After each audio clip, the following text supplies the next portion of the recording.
আপনার মরণ সংবাদটা যদি কারো জন্য খুশির সংবাদ হয়ে যায়, তাহলে তো জীবন এমনিতেই ব্যর্থ হয়ে যাবে।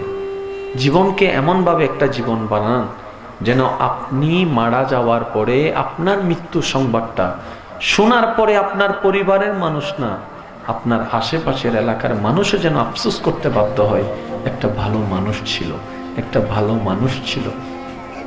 কিভাবে অর্জন করবেন এই ভালো মানুষের গুণটা? হাজার কোটি টাকা খরচ করার দরকার নেই, একদম শর্টকাট। যাকে দেখবেন সালাম দিবেন, হাসি মুখে কথা বলবেন, কেমন আছেন, ভালো আছেন, বাস এতটুকু জিজ্ঞেস করতে থাকেন এক মাস পরে দেখবেন যে আপনাকে ভালো বলার মানুষও তৈরি হয়েছে। মানুষের ভালোবাসা নিয়ে কবরে যান, বদদুয়া নিয়ে যায়েন না।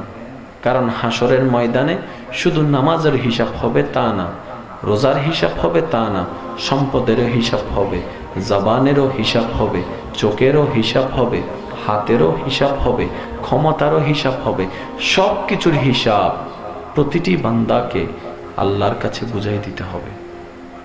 যদি সেই বিচারে আল্লাহকে বুঝাই দিয়ে সন্তুষ্টি করতে পারি, তারপরে আপনার আমার ভাগ্যে জুটবে তাজরি মিন তাহতিহাল আনহার ওয়ালা জান্নাত। কত কঠিন হতে পারে সেই হাসরের ময়দান।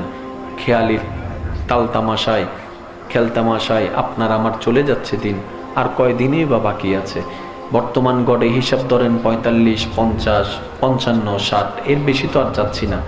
অর্ধেক হায়াত আমাদের শেষ হয়েছে, আর বাকি আছে কত? দুনিয়ার জন্য কি করলাম, পরকালের জন্য কি করলাম? শেষ পর্যন্ত দুনিয়াতেও জিরো, পরকালও জিরো। তো এই জীবনটা থাকার আর মানে কি? এই জীবনটা আল্লাহ দিয়েছেন, এটার অর্থটা কি? আল্লাহ দিয়েছেন জীবন, আল্লাহ দিয়েছেন নিঃশ্বাস, আল্লাহ ব্যবস্থা করে দিচ্ছেন রিজিকের, আল্লাহ ব্যবস্থা করে দিচ্ছেন শক্তির। বান্দার যা দরকার সমস্ত কিছু আল্লাহ করে দিচ্ছেন, গায়েবী ভাবে ব্যবস্থা করে দিচ্ছেন, কোনো না কোনো উসিলায় করে দিচ্ছেন।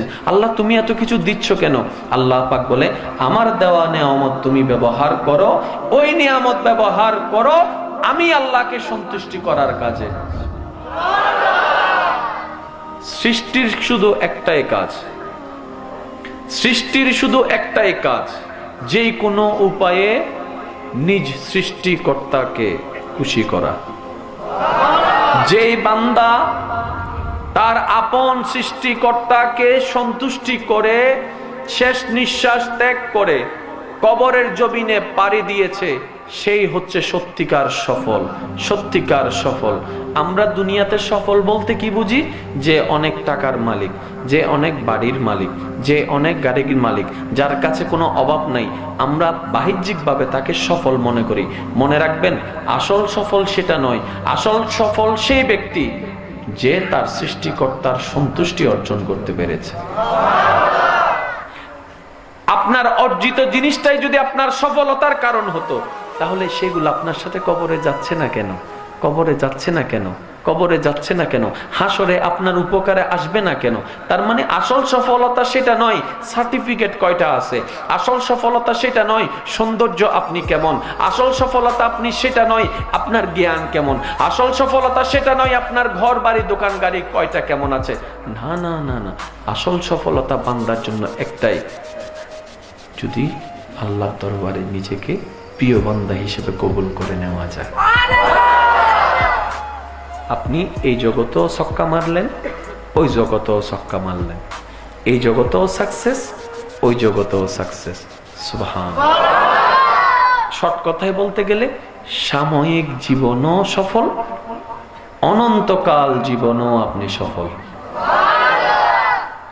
ইমাম হুসাইন রাদিয়াল্লাহু তাআলা কারবালার ময়দানে শাহাদত বরণ করার পরে ইমাম হুসাইন রাদিয়াল্লাহু তাআলা আনহুর ছেলে ইমাম জয়নুল আবেদিন মদিনায় চলে আসে। দীর্ঘদিন যাওয়ার পরে এজিদ বাহিনীর মিস্টার ইয়াজিদ তার সৈন্য সামন্তের সাথে একটা দ্বিধাদ্বন্দ্ব শুরু হয়ে যায়, ঝগড়া শুরু হয়ে যায়, মনোমালিন্য শুরু হয়ে যায়। হযরত ইমাম হুসাইন রাদিয়াল্লাহু তাআলা আনহুকে শহীদ করার পরে ইমাম জয়নুল আবেদিন রাদিয়াল্লাহু তাআলা মদিনা পাকে চলে আসে। নিজের চোখের সামনে নিজের পিতাকে শহীদ হতে দেখেছে। এজিদ বাহিনী শহীদ করেছে ইমাম হুসাইনকে। ওই কাফেলায় বেঁচে গিয়েছে শুধু একটা মাত্র ছেলে, ইমাম জয়নুল আবেদিন। অসুস্থ ছিল, ওইখান থেকে উনি চলে আসলেন পরে মদিনা পাকে। দীর্ঘদিন পরে এজিদের পক্ষে যুদ্ধ করা তার সৈন্যের মধ্যে এক ব্যক্তি এজিদের সাথে মনোমালিন্য হয়। মনোমালিন্য হওয়ার পরে এজিদ তার বিপক্ষে মৃত্যু পরোয়ানা জারি করে, তাকে অ্যারেস্ট করার অনুমতি দেয়, তাকে হত্যা করার অনুমতি দেয়। সে নিজের জানকে বাঁচানোর জন্য পালায় আসলো মদিনায়, থাকার জায়গা খুঁজছে। একজনে বলছে এখানে একটা নিরাপদ জায়গা আছে যেখানে তুমি নিজেকে আত্মগোপন করে রাখতে পারবা, মেহমানদারিরও কমতি হবে না, চলো সে জায়গায় চলে যাই। তো সে জিজ্ঞেস করে কোথায়, বলে যে ইমাম হুসাইনের ছেলে ইমাম জয়নুল আবেদিনের কাছে নিয়ে যাব তোমাকে। বাবা ইমাম হুসাইনকে শহীদ করার পিছনে যাদের হাত ছিল ওই রকম একজন অপরাধী ইমাম হুসাইনের ছেলে ইমাম জয়নুল আবেদিনের ঘরে মেহমান হয়ে যাচ্ছে। তার মনে মনে তো জানা ছিল আমি ওনার বাবাকে হত্যা করেছি, কিন্তু আমারও তো আজকে কোনো উপায় নাই, থাকার কোনো ঘর নাই, জায়গা নেই। নিজের পরিচয় গোপন করে থাকতে শুরু করলেন। 3 দিন 3 রাত থাকার পরে যেই দিন বিদায় নেওয়ার বেলায় আসলেন, ইমাম জয়নুল আবেদিন এই 3টা দিন নিজে না খেয়ে তাকে খাওয়ার ব্যবস্থা করে দিয়েছেন। মেহমানদারির বিন্দু পরিমাণ কমতি অনুভব করতে দেয়নি, সেবার কোনো বিন্দু পরিমাণ কমতি অনুভব করতে দেয়নি।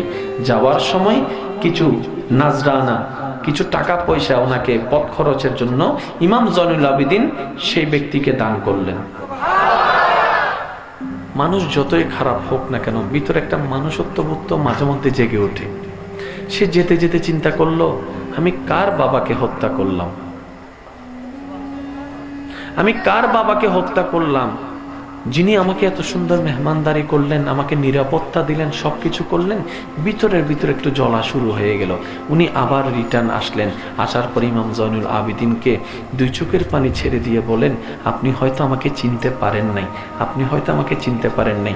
এই কথা বলতে না বলতে ইমাম জয়নুল আবেদিন বললেন আমি আপনার চেহারা দেখার সাথে সাথেই চিনে ফেলেছি, আপনি সেই ব্যক্তি যে সর্বপ্রথম আমার বাবা ইমাম হোসেনকে পিছন থেকে আঘাত করেছিলেন, আপনি সেই ব্যক্তি, আমি আপনাকে প্রথম থেকেই চিনতে পেরেছি।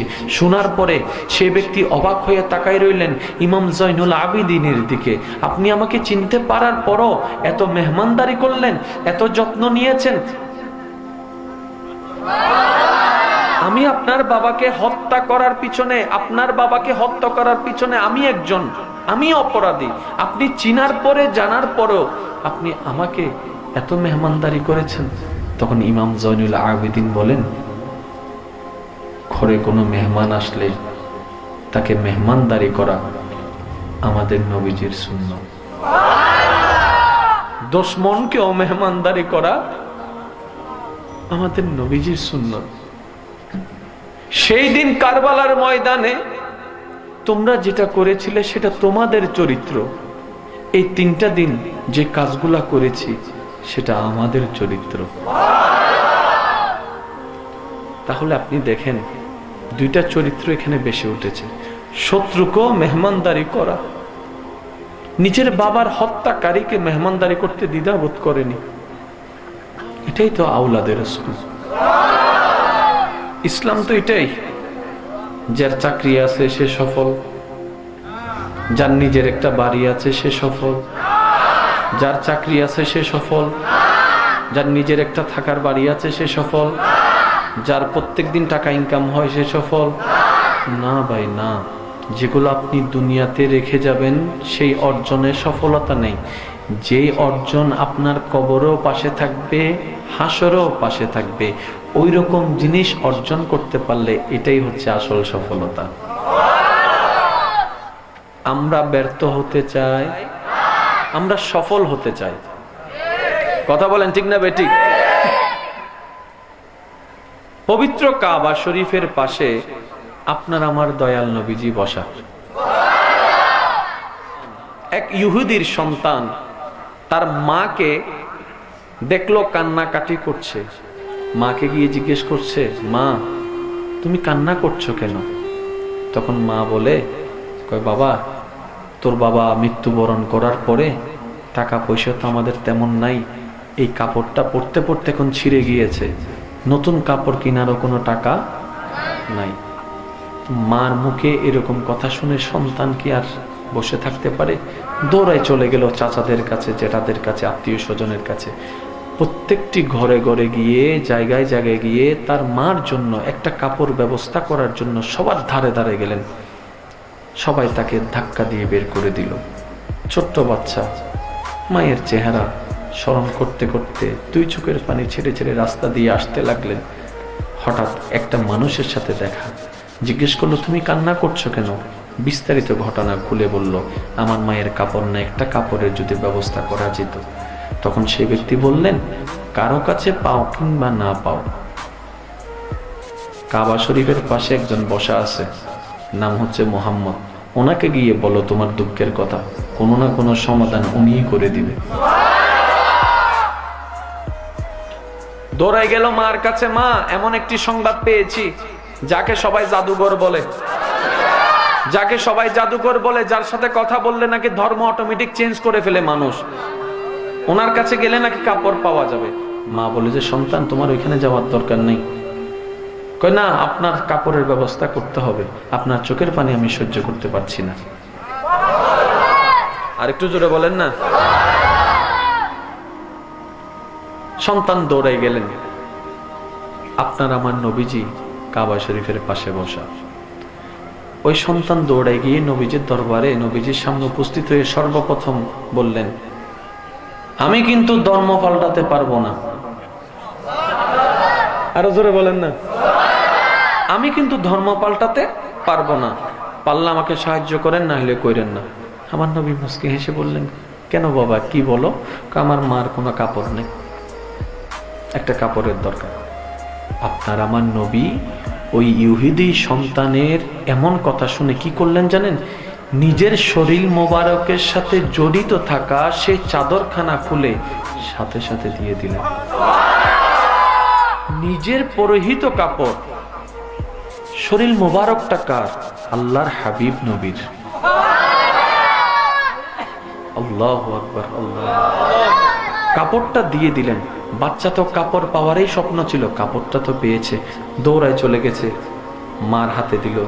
মা হাতে কাপড়টা নিয়ে বলে যে, এটা তো মক্কার কাপড়ের মতো লাগছে না, কাপড়ও অতুলনীয়, ঘ্রাণও অতুলনীয়, কাপড়ও অতুলনীয়, ঘ্রাণও অতুলনীয়। এই ঘ্রাণের তো আমি প্রেমে পড়ে যাচ্ছি, মুগ্ধ হয়ে যাচ্ছি। এত সুন্দর ফ্লেভার, এত সুন্দর মোলায়ম কাপড় আমার জীবনে তো আমি দেখি নাই। এটা তুমি পেয়েছো কোথায়? পেয়েছো কোথায়? তখন সন্তান বলে, আমি মুহাম্মদের কাছে গিয়েছিলাম, আমি কিন্তু ধর্ম পাল্টাই নাই, আমি কিন্তু ধর্ম পাল্টাই নাই, আগেই কিন্তু কথা বলে রেখেছি আমি ধর্ম চেঞ্জ করব না। আমি ওনাকে বলেছি, উনি নিজের শরীরের পরিহিত কাপড়টাই খুলে আপনার জন্য পাঠিয়ে দিয়েছে। মা সাথে সাথে দুই চোখের পানি ছেড়ে দিয়ে বললে, চাচা, তোর চাচা দিল না, তোর জেঠা দিল না, আমাদের আত্মীয় যারা তারাই দূরে সেরে দিল, যে আমার পর সে আমার জন্য সাহায্য করে দিল। আরে আমার বুঝতে আর বাকি রইল না, যে আমার জন্য কাপড় পাঠিয়ে দিয়েছে, অন্তরে তার কোনো হিংসা নাই, অহংকার নাই, মায়ায় ভরপুর। বাবা আর দেরি করিও না, চলো চলো, তুমিও কালিমা পড়বা, আমিও কালিমা পড়ে নিব। এটার নাম ইসলাম। বলেন, এটার নাম, আরো জোরে বলেন, এটার নাম, এটার নাম। নবীজি সাল্লাল্লাহু আলাইহি ওয়াসাল্লাম ইসলাম প্রচারের আগে, সবাই তো জানেন আমার নবীর জীবন চরিত্র এমন সুন্দর ছিল, কাফেররা পর্যন্ত নবীকে আল-আমিন বলে নাম দিয়েছে। অর্থাৎ কাউকে বিশ্বাস করা যাবে না। বাবা বলে সন্তানকে বিশ্বাস করা যাবে না, ভাই বলে ভাইকে বিশ্বাস করা যাবে না। এতগুলো অবিশ্বাসী মানুষের ভিতরে যাকে চোখ বন্ধ করে বিশ্বাস করা যাবে, তিনি আব্দুল্লাহর ছেলে মুহাম্মদ। তখনও আমার নবী ইসলাম প্রচার শুরু করে নাই। 40 বছর বয়স মোবারকে যখন আল্লাহর হুকুম আসলেন, নবী ইসলামের দাওয়াত দেওয়া শুরু করলেন। কিছুদিন পরে এক ইহুদি পরিবারের ঘরে আমার নবী যায় কিছু সম্পদ নিয়ে।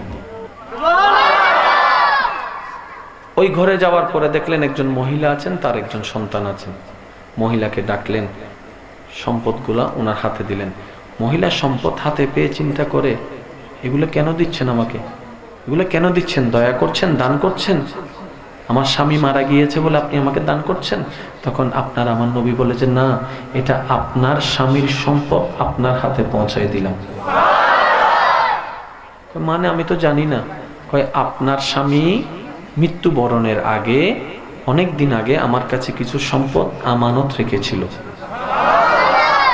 এখন আপনার স্বামী মারা গিয়েছে, এই খবরটা, সম্পদের খবরটা আমি আর আপনার স্বামী ছাড়া দ্বিতীয় কেউ জানতো না। আমার নবী সেই সম্পদটাকে স্ত্রীর কাছে পৌঁছায় দিয়েছেন। চাইলে তো আপনি আমি হলে যেটা করতাম আর কি। আমাদের তো এমন অবস্থা, ডকুমেন্ট থাকেও বলে যে এটা ফেক ডকুমেন্ট। ছবি বললে, ছবি আসলে বলে যে এডিট করা যায়। হাজার প্রমাণ দিলেও হতে দিয়েছে। ঠিক না বে ঠিক? আমার নবীর চরিত্র মোবারকটা একটু দেখুন। কেউ জানতো না, নবী জানতো আর বিধর্মীটা জানতো। ওই বিধর্মীটা মারা যাওয়ার পরে বিধর্মীর রেখে যাওয়া আমানতের সম্পদটুকু পরিবারের কাছে পৌঁছায় দিয়েছে। যখন সেই স্ত্রী নিজের স্বামীর রেখে যাওয়া সম্পদটুকু পেয়েছে, খুশিতে আত্মহারা হয়েছে। কারণ অভাব অবস্থায় 2 টাকাও কিন্তু অনেক বড় টাকা হয়ে যায়। এবং ভাবতে লাগলো, এই মোহাম্মদের নামে কতজন কত রকমের কুৎসা রটনা করে। সে নাকি টাকার জন্য এমন করে, ধনের জন্য এমন করে। আরে যে মোহাম্মদ চাইলে ধনগুলা খেয়ে ফেলতে পারতো, আত্মসাৎ করতে পারতো, তার ভিতরে টাকার লোভ নাই, ধনের লোভ নাই, সততা আছে। তার মানে সে যেটা বলে সেটাই সত্য। তো মোহাম্মদ যদি বলে থাকে এক আল্লাহ ছাড়া কোনো ইলাহ নাই, আমিও স্বীকার করলাম এক আল্লাহ ছাড়া কোনো ইলাহ নাই।